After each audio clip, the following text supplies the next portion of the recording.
First of all, good afternoon. Welcome everyone. Again, thank you for the opportunity to be here today. And in the upcoming, maybe 20-25 minutes, you will learn more about the most important challenges our industry is facing, amongst which footprinting, but there's also more. And of course, what we as an organization offer as solutions, not only on this topic of footprinting, but also on other important topics that we face as an industry, environmental aspects like use of chemicals, ethical aspects, and not only for growers, but also for traders, auctions, so the whole supply chain. But first of all, a short movie about us as organization. Welcome to the fascinating world of horticulture, where beauty blossoms and nature thrives. But let's face it, there are some challenges to overcome, and we are here to help. We are MPS, a movement founded by growers, for growers, and we're on a mission. We're here to make the horticulture industry more sustainable by supporting growers in their sustainability efforts. Meet the unsung heroes. Across the globe, growers face the pressing need to navigate through the complexities of sustainability regulations. That's where we come in. We provide the tools and support to showcase your sustainability efforts.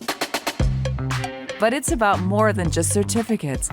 It's about our shared responsibility to protect our environment. By adopting eco-friendly cultivation plans, recording your usage, adopting good agricultural practices, and providing good working conditions, you are growing for profit as well as nurturing a more sustainable world. We understand that nature is both our inspiration and our ally. By recording your usage, it is measured how sustainably and nature-friendly you produce, which leads to a more conscious use of resources. The secret ingredient? Data. Data is the key that unlocks the door to a more sustainable future. With our data-driven approach, you can make the necessary adjustments to grow more sustainably. You can also calculate your carbon footprint. Together, we can grow sustainably because the industry more and more demands it, but even more so because it's the right thing to do. So let's embark on this journey together. Let's harness the power of data, embrace sustainable practices, and cultivate a brighter future for our planet. Let's grow greener together.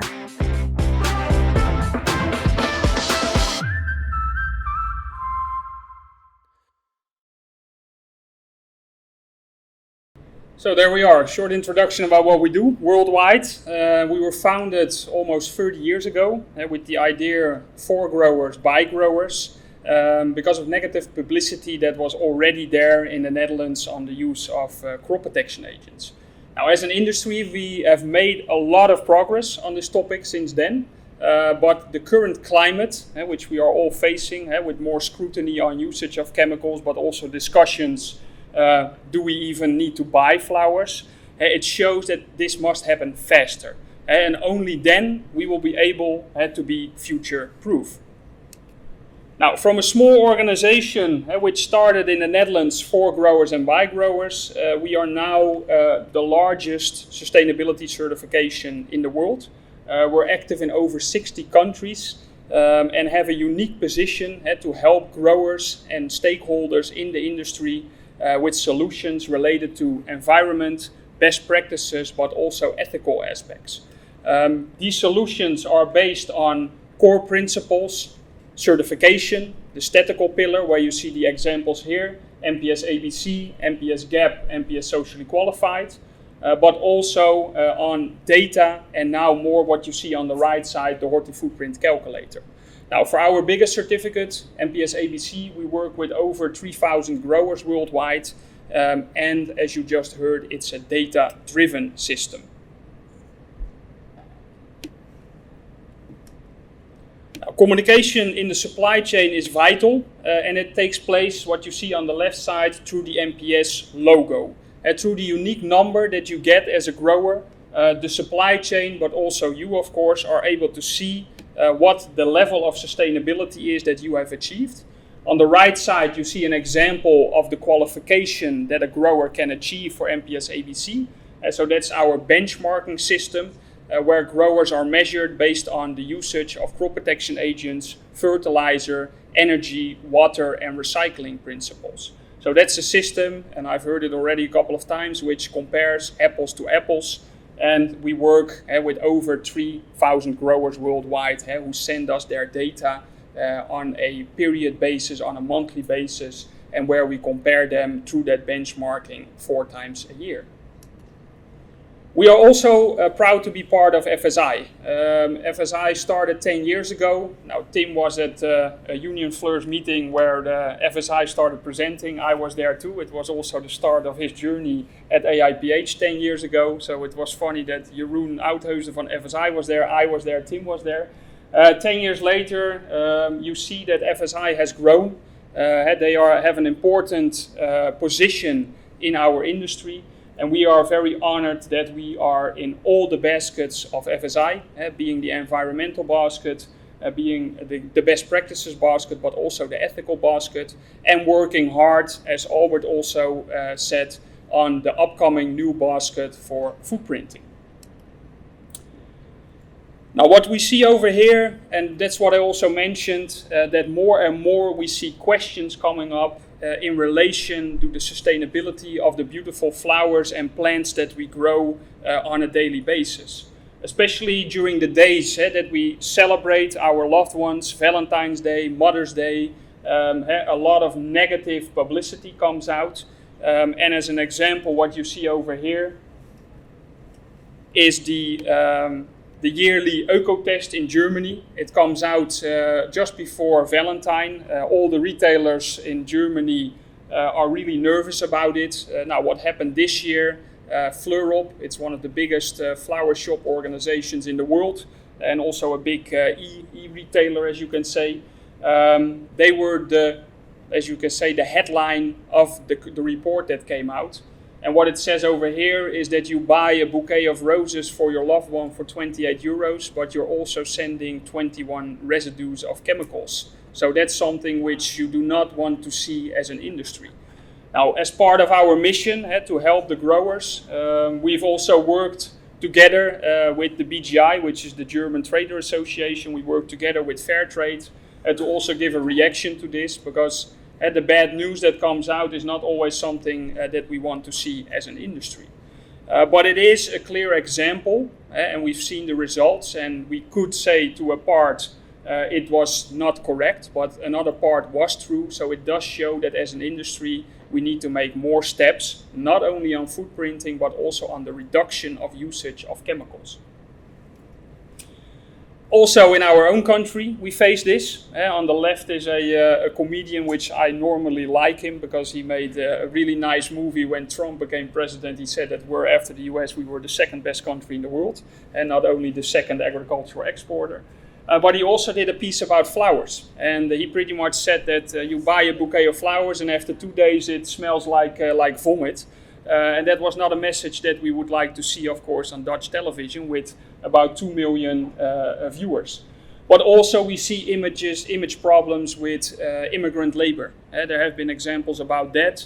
And of course in relation to the usage of chemicals. So also on the home market, being responsible as a country as the largest exporter of flowers and plants, we see the scrutiny is becoming higher and higher. And that means that we need to step up our game.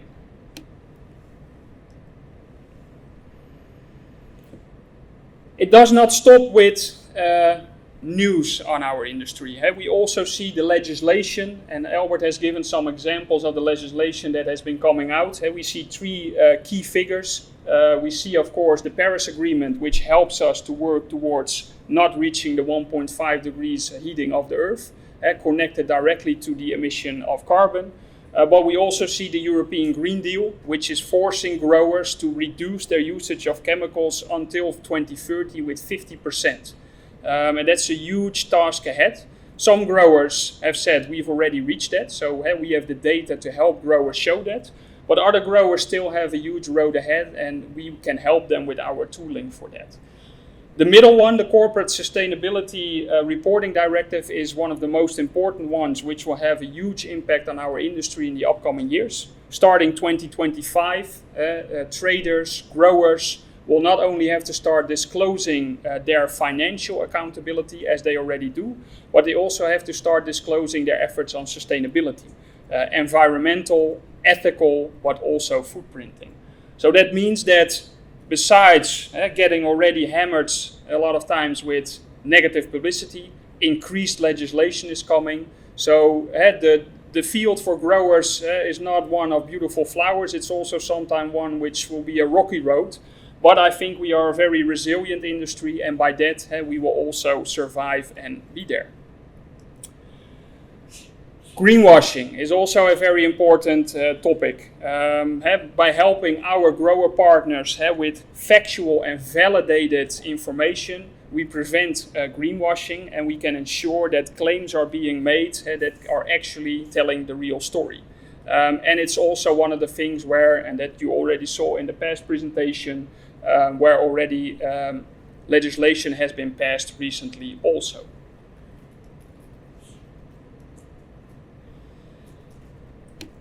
And what else do we see? Negative publicity you can counter with arguments. Legislation will give us time to implement, but I think what we see now with climate change, that's something which cannot be slowed down. It is something where we need to take action and be able to implement measures where we at least try to counter these things. And we've seen a lot of examples, of course, also here what we heard, a lot of rain, dry periods.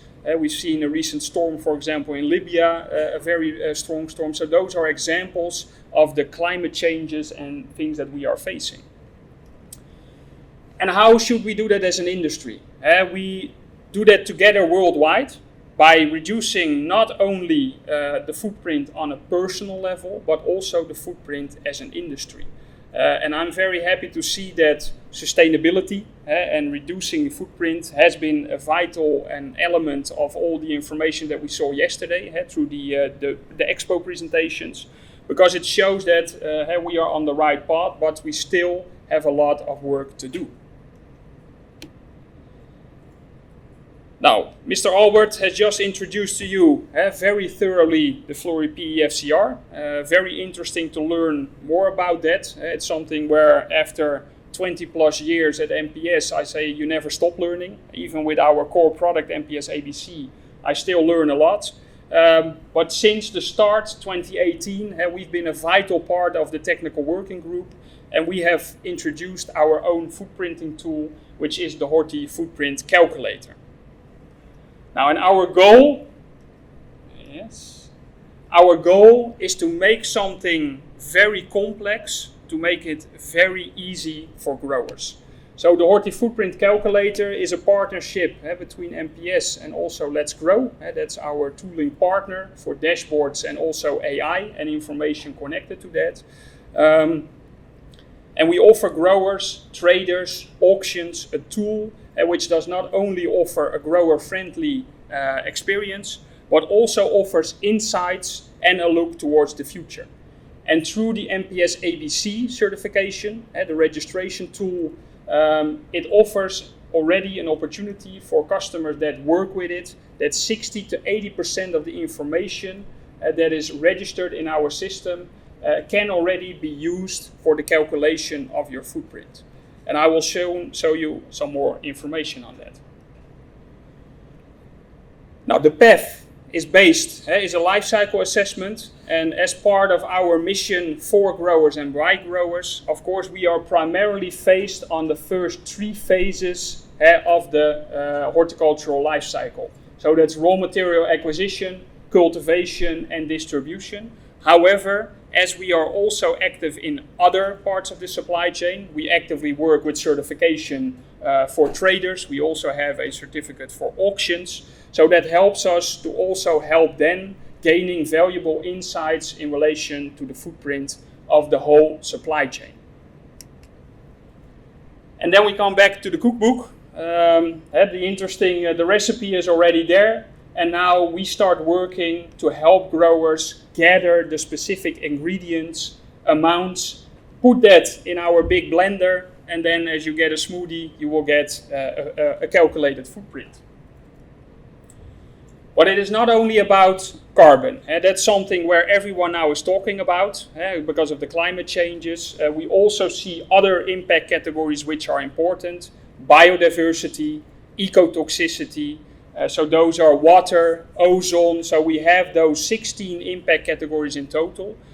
We are working with growers to do it step by step because if you show this to a grower, it's just like looking at the Kilimanjaro and thinking, how am I going to climb that in one day? Well, we need to help growers understand this step by step because it is, as also Albert said, it's complicated matter which you need to make easy for growers so you can focus on growing beautiful plants and flowers. Now, we also have the opportunity now to be proactive and lead the path towards offering a more objective footprint of a bouquet of flowers or a plant. Now, what Albert also explained is initially the calculation is done either on a stem level or on a plant level. But of course, you see that retailers are offering bouquets. It can be a monobouquet, it can be a wildflower bouquet. We do not know how the logos and the communication in the supply chain will be.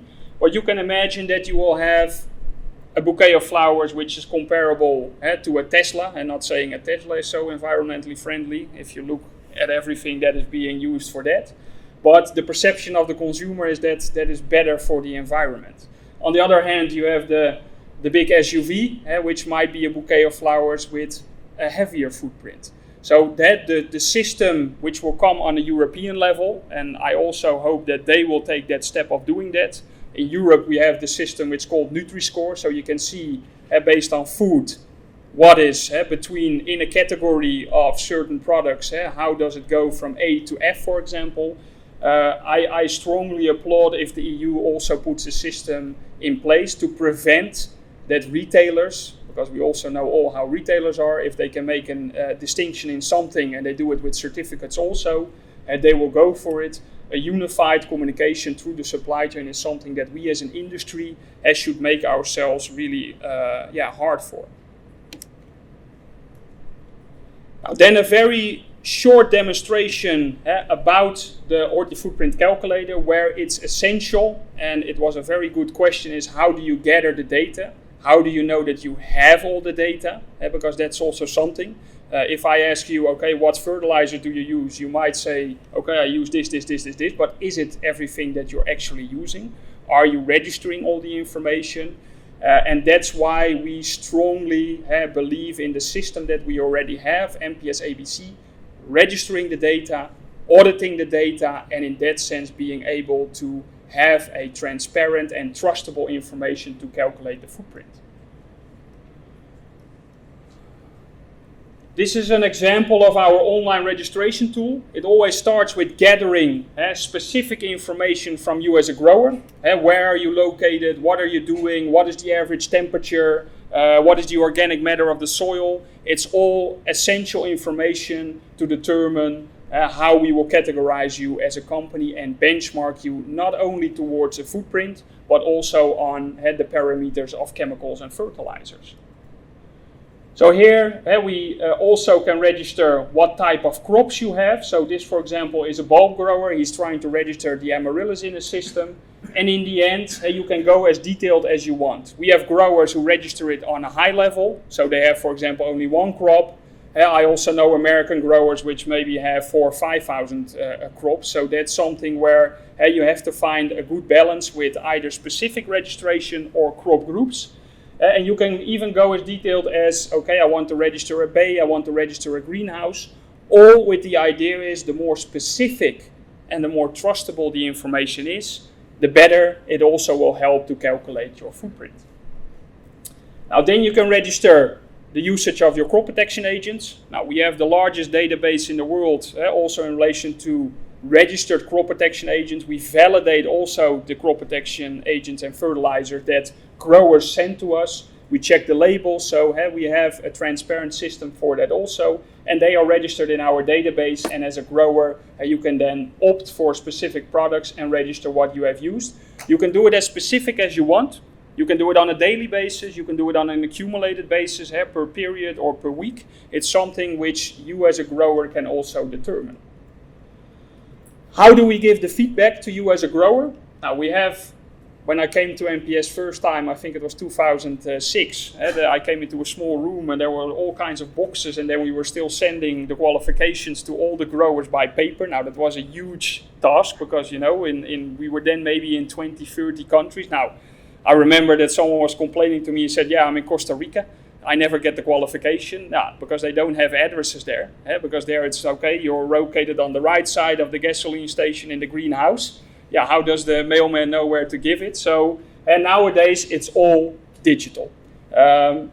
We try to help growers as much as possible because we also know that not all the countries have the digitalization that we achieve in some other countries. But we try to help them step by step. And in our customer portal, we give them the feedback on how you are doing in relation to MPS ABC, the benchmarking system, where 4 times a year we calculate your score, and that score is, for example, also displayed on the auction clock. Of course, the landscape for data has changed. 30 years ago, everyone was looking at us, why are you gathering data? Now, I think that has now proven its value, because now, and I can give examples of growers who've been working with us for 20, 30 years, where we have 20, 30 years worth of data, and we can give them very valuable feedback. We are working now more and more on multi-year overview, so you can see, have I been improving, or have I been using more and more? And we can do this on an individual level. We can do this for associations. We can do this for traders, auctions. Very important is also that the data is always yours as a grower, and we can only share it. It's confidential with your specific approval. Next to the information that we already have from you as a grower, so if you look at the input now for the calculation of the carbon footprint, we already have the information on usage of crop protection agents, of fertilizers, of electricity and gas, for example. We all register that in the information. You can retrieve your data, and the additional information that we need for you as a grower at the moment is looking at greenhouse equipment. We're looking at, we're looking at if you apply CO2. Also, we look at what kind of substrates are you using as a grower. Now, there's also a big discussion going on. Should you produce peat-free, yes or no? If you look at peat purely on carbon emission, it's something which pops up really high. If you look, and that's what Growing Media Europe is now doing, if you look at the total life cycle analysis, so you also look at biodiversity and other topics, it's something where they're trying to create a better level playing field. The step towards growing peat-free is one which might be inevitable, but you have to give growers perspective, because you cannot expect to stop with using peat and shifting to bark or rice hull or cocoa peat from one day to another. But that's one for the next presentation, so I won't take away all that.